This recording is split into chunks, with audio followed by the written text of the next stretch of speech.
So on this Mumble, we're going to go into deep dive into the story of Resident Evil. It's a casual one though, because I know I don't know everything. We start with Resident Evil 1.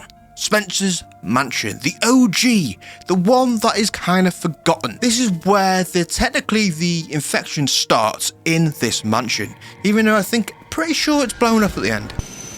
Everything in Raccoon City is blown up at the end by the end of 2 and 3.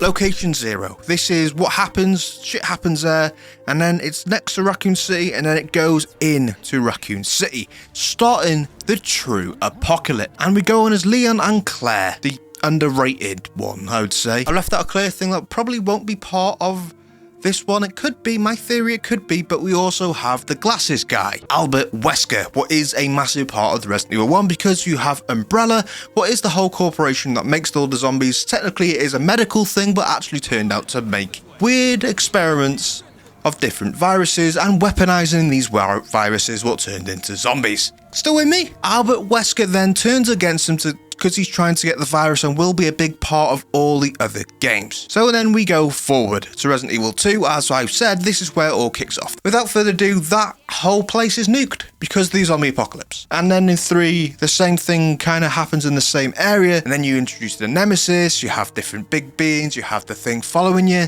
And that's more of their goal is to escape. That's everyone's kind of goal at this early stage. We're already there at Resident Evil 4.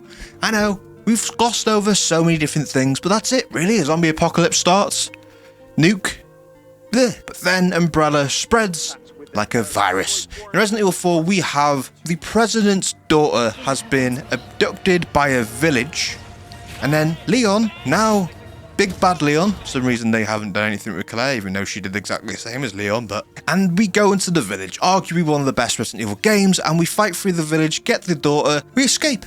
I think that's basically it. We kill some of the bad guys, we go up against different things, we escape and kind of get rid of that whole kind of thing.